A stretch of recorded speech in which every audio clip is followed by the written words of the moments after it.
दोस्तों, आप सभी का बहुत स्वागत है और अभिनंदन है कि अपने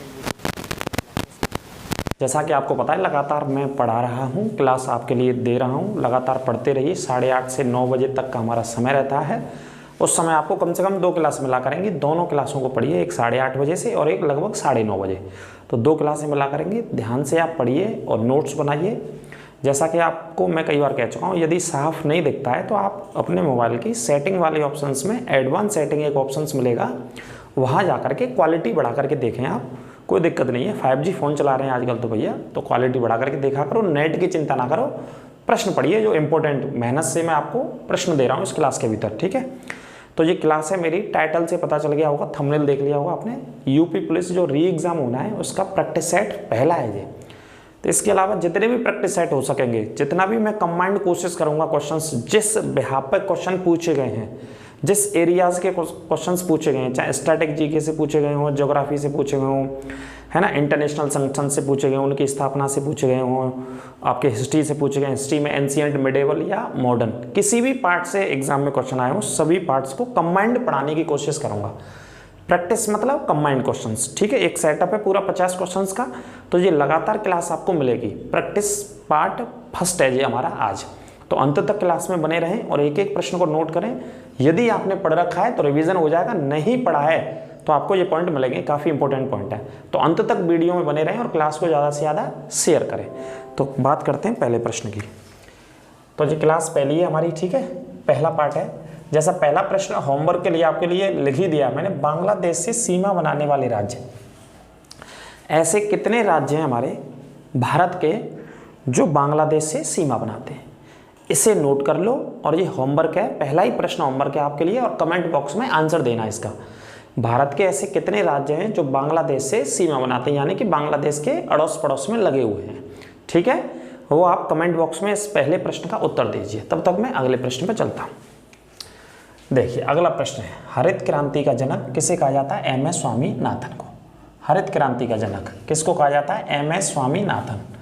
इनको अभी हाल ही में क्या दिया गया? भारत रत्न भी दिया गया है ना, भारत रत्न दिया गया मरणोपरांत। इनका निधन हो गया कुछ महीने पहले 2023 में, तो मरणोपरांत इनके परिवार में से भारत सरकार ने अभी हाल ही में भारत रत्न दिया है। भारत में हरित क्रांति के जनक थे। हरित क्रांति खाद्यान्न उत्पादन से संबंधित थी, जो कि 1960 के दशक में आई थी। हरित क्रांति दशक में बात करें, सेंचुरी में बात करें तो 1960 के दशक में, यदि वर्ष पढ़ते हैं तो 1966 और 67 में हरित क्रांति के ऊपर खाद्यान्न उत्पादन यानी कि गेहूं का उत्पादन बढ़ाने के लिए मैक्सिको से वहाँ के कुछ प्रकार के प्रजाति के गेहूं का उत्पादन भारत में किया गया था, इन्हीं की देखरेख में। तो हरित क्रांति का जनक इनको कहा जाता है, नोट कर लेना, ठीक है। भारत रत्न कहा जाता है। 60 के दशक में हरित क्रांति आई और हरित क्रांति का सबसे ज़्यादा प्रभाव, एक एक पॉइंट को लिख लेना, नोट कर लेना। सबसे ज़्यादा प्रभाव पश्चिमी उत्तर प्रदेश में था। पश्चिमी उत्तर प्रदेश, पंजाब, हरियाणा और पश्चिमी राजस्थान, इन इलाकों में हरित क्रांति के ऊपर गेहूं के फसल के लिए काम किया गया था, ठीक है, नोट डाउन कर लेना। दूसरा प्रश्न पढ़ते हैं, श्वेत क्रांति का जनक किसे कहते हैं? तो श्वेत क्रांति का जनक कौन है? वर्गीज कुरियन। क्वालिटी बढ़ा करके देखना, एक एक प्रश्न को याद करते चलो, रटते चलो मेरे साथ। वर्गीज कुरियन, श्वेत क्रांति। श्वेत क्रांति मतलब दूध का उत्पादन। दूध के उत्पादन को बढ़ाने के लिए सरकार के द्वारा श्वेत क्रांति शुरू करी गई, ठीक है। ऑपरेशन फ्लड भी एक ऑपरेशन शुरू किया गया था, इसी से संबंधित था, ऑपरेशन फ्लड। इसका प्रारंभ कब से होता है? 1970 के दशक से होता है श्वेत क्रांति का शुभारंभ। वर्गीज कुरियन इसके जनक थे, ठीक है। अगला पॉइंट है, विश्व स्वास्थ्य संगठन का मुख्यालय कहाँ पे? जिनेवा में। विश्व स्वास्थ्य संगठन कब से काम कर रहा है? 1948 से काम कर रहा है। विश्व स्वास्थ्य संगठन 1948 से काम कर रहा है, ठीक है। आप चाहो तो स्क्रीनशॉट भी ले सकते हैं, कोई दिक्कत नहीं है। जैसे बच्चों को स्क्रीनशॉट लेने की ज़रूरत होती है तो स्क्रीनशॉट आप ले सकते हैं, कोई इशू नहीं है ना। तो 1948 में स्थापना हुई थी और जिनेवा से ये काम करता है। जिनेवा कहाँ पे? स्विट्जरलैंड में स्थित है। स्विट्जरलैंड में स्थित है जिनेवा, लिख लेना। लैंडलॉक्ड कंट्री है ये, यूरोप का। महानदी है एक, भारत में बहती है। इसकी उत्पत्ति सिहावा की पहाड़ियों से होती है, जो कि छत्तीसगढ़ में स्थित है। महानदी की उत्पत्ति सिहावा की पहाड़ियों से होती है, जो कि कहाँ पे स्थित है? छत्तीसगढ़ में। और महानदी कौन सी दिशा में बहती है? पूर्वी दिशा में बहती है महानदी, पूर्वी दिशा में बहती है। पहली बार योगा दिवस का आयोजन कब हुआ था? 2015 में। पहली बार 2015 में हुआ था और अभी हाल ही में 10वां योगा दिवस हुआ है। कौन सा हुआ है? 10वां योगा दिवस कहाँ पे हुआ है? श्रीनगर में बजा। कौन सी जगह हुआ है? श्रीनगर में 10वां योगा दिवस का आयोजन हुआ है। प्रैक्टिस सेट है, कंबाइंड क्वेश्चंस हैं, लगातार ऐसे ही पढ़ते रहिए, कंबाइंड भी पढ़िए जीएस में अच्छा स्कोर करने के लिए। और चैनल से जुड़े रहिए और ज़्यादा से ज़्यादा शेयर कीजिए चैनल को, क्लास को, ठीक है। अभी श्रीनगर में हुआ है 10वां। कब मनाते हैं योगा दिवस आपको पता ही है, तो 21 जून को मनाते हैं, 21 जून। विश्व पर्यावरण दिवस 5 जून को मनाते हैं। कब मनाते हैं? 5 जून को। पहली बार 1974 में मनाया गया था स्वीडन में, स्वीडन की राजधानी स्टॉकहोम में बनाया गया था 1974 में पहली बार। अगला क्वेश्चन है विश्व रेड क्रॉस दिवस 8 मई को मनाते हैं। रेड क्रॉस दिवस कब मनाते हैं? 8 मई। इसका मुख्यालय जेनेवा में है। इसकी स्थापना 1863 में हुई थी। रेड क्रॉस दिवस, रेड क्रॉस जो संगठन है, रेड क्रॉस वो अंतर्राष्ट्रीय संगठन है जो युद्ध पीड़ितों की मदद करता है। जैसे आप समझ ही रहे हैं, दुनिया भर में युद्ध चल रहे हैं इस समय बहुत सारे देशों में, तो जो लोग पलायन कर जाते हैं युद्ध की वजह से, उन लोगों की मदद करता है ये विभाग, युद्ध से संबंधित है ना, पलायन कर जाते हैं। तो रेड क्रॉस जेनेवा में इसका मुख्यालय, स्विट्जरलैंड में 8 मई को इसका दिवस मनाते हैं। 1863 में इसकी स्थापना हुई थी। नोट कर लेना एक एक पॉइंट। विश्व विरासत दिवस कब मनाते हैं? 18 अप्रैल। जो हेरिटेज बिल्डिंग्स हैं हमारी दुनिया भर में, विश्व भर में जो विरासत की बिल्डिंग्स हैं, जैसे हमारे देश में भी बहुत सारी यूनेस्को ने विश्व धरोहर सूची में शामिल कर रखा है। जैसे ताजमहल की बात करें या कुतुब मीनार की बात करें, है ना, या अजंता एलोरा की गुफाओं की बात करें, बहुत सारे विश्व विरासत के हेरिटेज मिलेंगे इंडिया में भी, जिनको शामिल कर रखा है। आगरा किले की हम बात कर लें, है ना, हुमायूं की मकबरी की हम बात करें, तो ऐसी इमारतों के लिए विश्व विरासत दिवस 18 अप्रैल को मनाया जाता है। 18 अप्रैल, 18 अप्रैल। एक एक पॉइंट इंपॉर्टेंट है। कॉफ़ी का सबसे ज़्यादा उत्पादन कौन सा राज्य करता है भारत में? कर्नाटक। कर्नाटक के चिकमंगलूर जिले में होता है कॉफ़ी का उत्पादन बहुत बड़े पैमाने पर। कौन से जिले में? चिकमंगलूर में।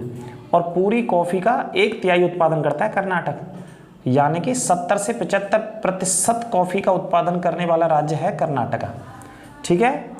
अगला पॉइंट, भारतीय न्याय संहिता। ये कानून अभी नया आया है, ये करंट अफेयर्स का क्वेश्चन है। भारतीय न्याय संहिता 25 दिसंबर 2023 को राष्ट्रपति ने इसको अनुमति दे दी थी भाई साहब। ये पॉइंट इंपॉर्टेंट है, मोस्ट इंपॉर्टेंट, नोट कर लेना। ये प्रैक्टिस सेट का मतलब प्रैक्टिस सेट है, कंबाइंड क्वेश्चंस मिलेंगे इसमें। भारतीय न्याय संहिता एक कानून था जो अंग्रेजों के समय से चल रहा था। भारतीय दंड संहिता, भारतीय दंड की जगह न्याय शब्द आ गया है, संहिता, ठीक है। इसे बोलेंगे BNS, भारतीय न्याय संहिता। 25 दिसंबर 2023 को राष्ट्रपति के द्वारा लागू कर दिया गया। इस पॉइंट को नोट कर लेना, ठीक है। आगे बात करेंगे GST। 1 जुलाई 2017 को लागू किया गया था। GST कब लागू हुआ? 1 जुलाई 2017 को। GST को हिंदी में क्या कहते हैं? वस्तु एवं सेवा कर। और फुल फॉर्म क्या है? Goods and services tax. Full form है, जब फुल फॉर्म भी पूछी गई थी पुलिस के पेपर में, गुड्स एंड सर्विसेज टैक्स। अगला पॉइंट है 14 से 18, अनुच्छेद 14 से 18 समानता का अधिकार है। आर्टिकल 14 से 18 में, 14 से 18 में क्या है? समानता का अधिकार है, नोट कर लेना। संविधान की आत्मा किसे कहते हैं? प्रस्तावना को कहा जाता है। संविधान की आत्मा प्रस्तावना को। पर्यावरण कानून भारत में कब लागू हुआ था? 1986 में। पर्यावरण को लेकर के जो कानून लागू हुआ वो 1986 में लागू हुआ था।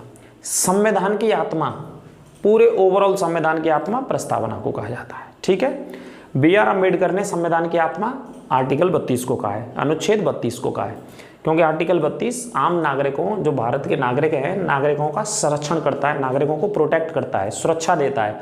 नागरिक सुप्रीम कोर्ट का दरवाजा खटखटा सकते हैं, ठीक है, रिट दायर कर सकते हैं आर्टिकल 32 के तहत, और हाई कोर्ट में 226 के तहत ये काम कर सकते हैं। अगला पॉइंट है हमारा, जापान की राजधानी है टोक्यो और जापान की मुद्रा है येन। मुद्रा कौन सी है? येन। भूटान की राजधानी थिम्पू और भूटान में मुद्रा जो चलती है न्यू गुलोट्रम मुद्रा है। ये सिलेबस में है पुलिस में और जो पेपरों में पूछेंगे बेटा, 2 नंबर में एक क्वेश्चन आएगा, ध्यान रखना। नेपाल की राजधानी काठमांडू और करेंसी है नेपाली रुपया। बांग्लादेश की राजधानी ढाका और कौन सी मुद्रा है? टका। वियतनाम की राजधानी हनोई और मुद्रा कौन सी चलती है? यहाँ डोंग मुद्रा चलती है। तो हर सेट में जो आपको देश रटा दूंगा मैं, देशों की मुद्रा याद करा दूंगा और गारंटी है मेरी कि यहाँ से बाहर क्वेश्चन नहीं जाएगा, ठीक है। प्रैक्टिस सेट मेरे साथ लगा लीजिए, जो मैं एक एक प्रैक्टिस सेट आपको बना रहा हूँ मेहनत के साथ, तो ये सभी देशों की मुद्रा राजधानी। G7 का भी सम्मेलन हुआ है, ये करंट अफेयर्स का पॉइंट भी लिखा है मैंने इसमें।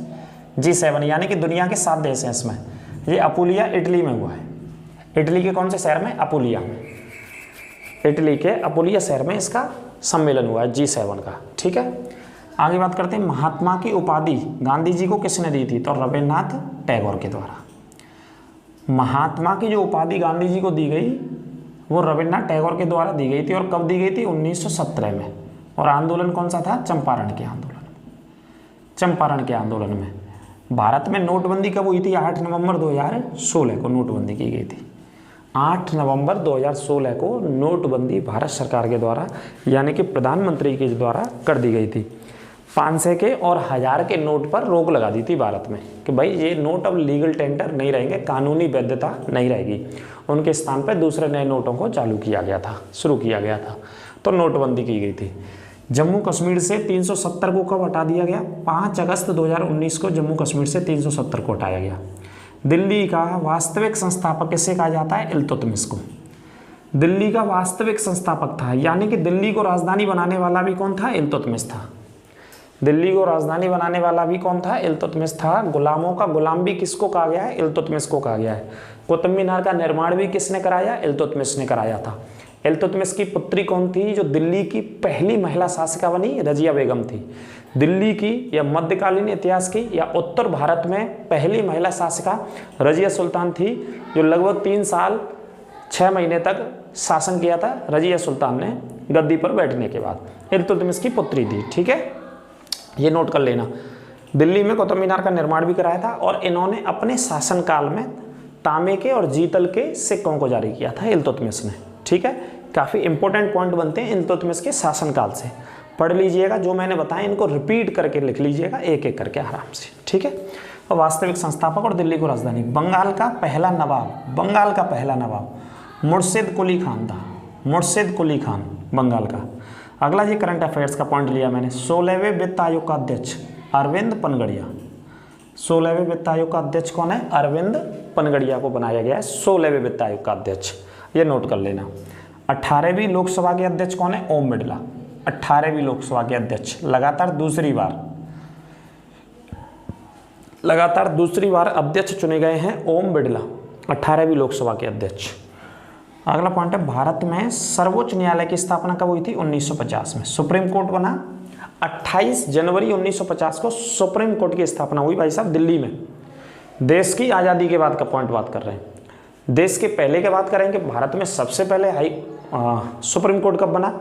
तो रेगुलेटिंग एक्ट 1773 के तहत कलकत्ता में स्थापना हुई थी 1 साल बाद 1774 में सुप्रीम कोर्ट ऑफ इंडिया की। ठीक है, लेकिन आज़ादी के बाद सुप्रीम कोर्ट 1950 में 28 जनवरी 1950 दिल्ली में स्थापित हुआ था। ठीक है, पहले न्यायाधीश थे हीरालाल जे कानिया, पहले न्यायाधीश, और उस समय न्यायाधीश टोटल हुआ करते थे 7 शुरू में।